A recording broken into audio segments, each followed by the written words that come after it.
ఫిబ్రవరికి రాసిన పత్రిక చూడండి.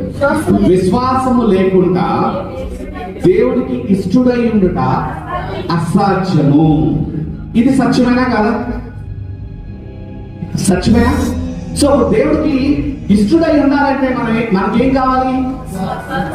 చర్చ్కి వస్తే సరిపోద్దా? బైబిల్ కొనుక్కుంటే సరిపోద్దా?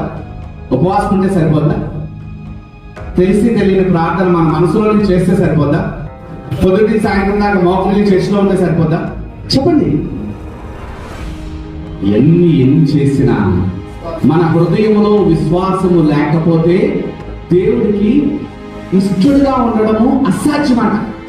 అంటే ఆల్మోస్ట్ సాధ్యం లేదు, సాధ్యము కాదు. మనం మాట్లాడుకుంటుంది ఏంటి? సత్యం. మనం చాలా జాగ్రత్తగా సత్యాన్ని గ్రహించడానికి ముందుకెళ్తాం. So before we pray we need faith in our heart. Without faith in our heart, if we pray, God will not hear.